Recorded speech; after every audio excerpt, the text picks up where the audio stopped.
Hi students. Today we'll discuss about a topic myocardial infarction. But here, before going into the MI, let me tell you the small classification of IHD.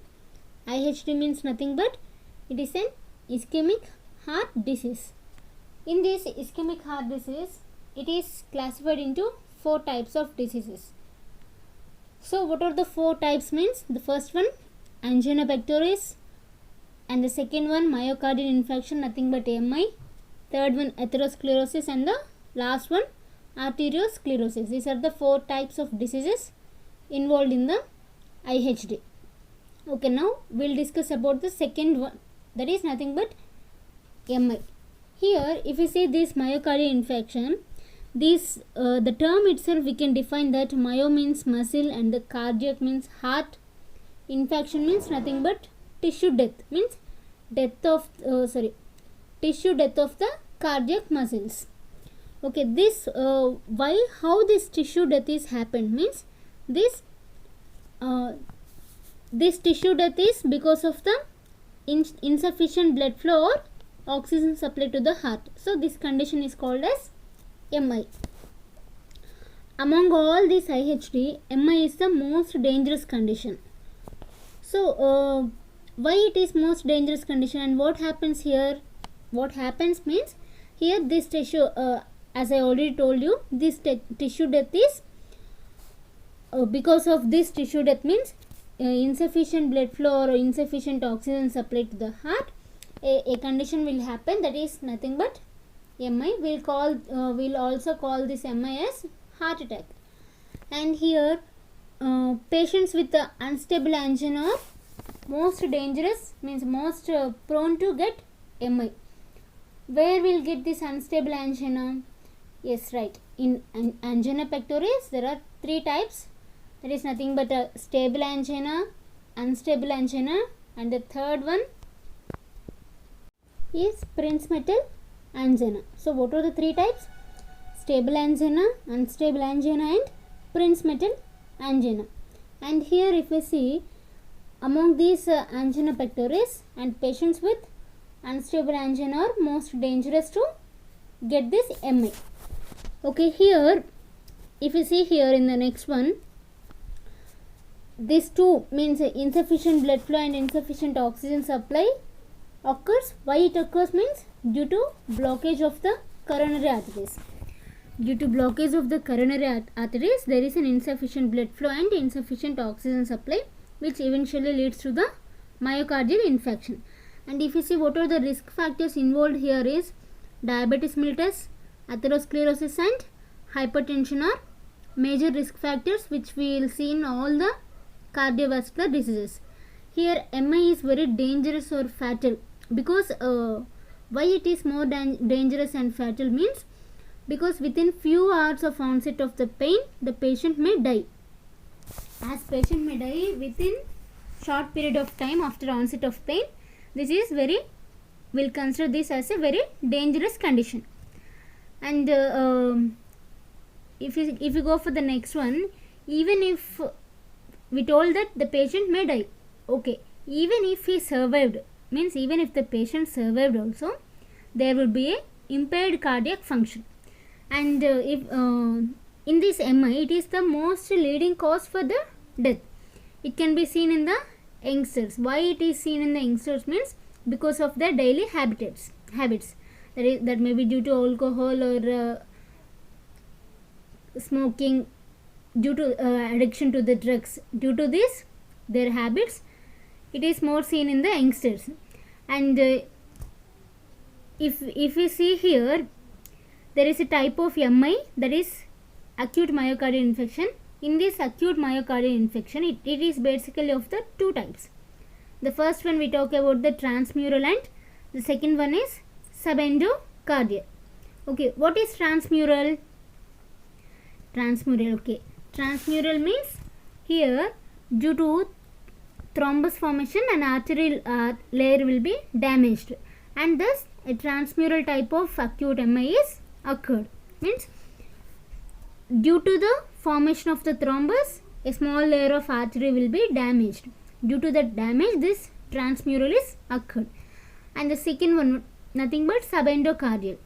Subendocardial means, if you see here, in this, due to atherosclerosis, there will be aggregation of the platelets, and this blocks the vessels.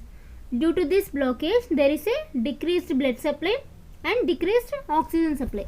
I previously told that there is a blockage of the arteries. So due to the, why it is blocked means there will be aggregation of the platelets. So due to this blockage, it decreases the blood supply and oxygen supply. And what are the causes of MI means? It is due to diminished coronary blood flow, means diminished means decreased coronary blood flow, and increased workload on heart, means pumping of the heart will be increased than normal. And if we see in ventricular walls, these gets blocked or thinned, and we can see the decreased diameter, hence the blood is not pumped properly. So these are the causes which leads to myocardial infarction. And next one, symptoms. What are the symptoms we are observing? The main symptom is chest pain or pressure on the chest. It can be radiated to the left arm, and we can see the pain in the jaw. And the next one is sweating, nausea, dizziness, fatigue. These are the basic symptoms what we observe in this condition. And what are the complications? Arrhythmias means abnormal heart rhythms, cardiogenic shock, pericarditis. Pericarditis means nothing but inflammation of the pericardial layer. And where we see this pericardial layer means after the onset of the disease, the patient may experience based on the number of days. And we can also see myocardial rupture. This myocardial rupture will observe in when the patient is experiencing the disease after 3 to 14 days of the period of time. This myocardial rupture is formed. And after pericarditis and then myocardial rupture, finally the patient may experience heart failure. These are the complications of the myocardial infarction. Okay, here if you see, there will be some morphological changes during the disease period. Means what happens once the disease occurs to the patient, that will call that as the onset of the disease. Means in the first 6 hours of the onset of disease, there is no damage occurred to the myocardium. But here in this condition, means in the first 6 hours, there is a nerve fibers stretching, means nerve fibers are stretched. After 6 hours, what will happen after 6 hours means there is an accumulation of the fluid between the stretched muscles. This accumulation of fluid is known as edema formation.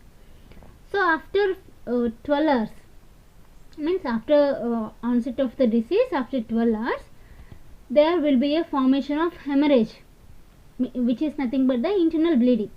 And in the first 24 hours, we can see a necrosis of the cardiac muscles. Necrosis means we know that it is nothing but death.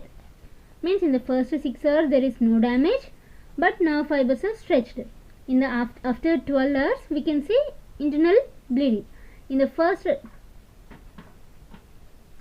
after 6 hours we can see edema formation, and after 12 hours we can see internal bleeding, and in the first 24 hours we can see necrosis.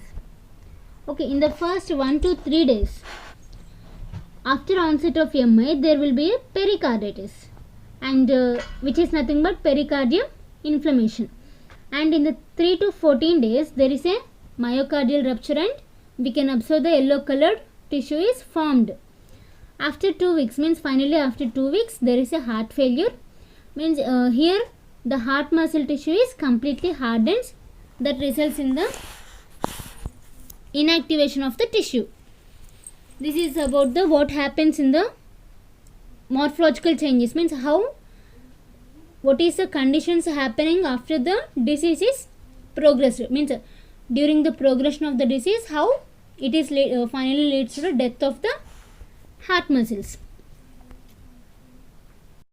And later if we go for the diagnosis, we can diagnose this MI in 3 ways. The first one is clinical features, and the next one is ECG and serum enzyme markers. what are the clinical features means like we can say that physical examination or patient history. Okay, what are the clinical features we are seeing here is we can observe the pain and indigestion. Indigestion is nothing but due to this indigestion there is a heart burning sensation to the patient, and also patient may experience restlessness or fear.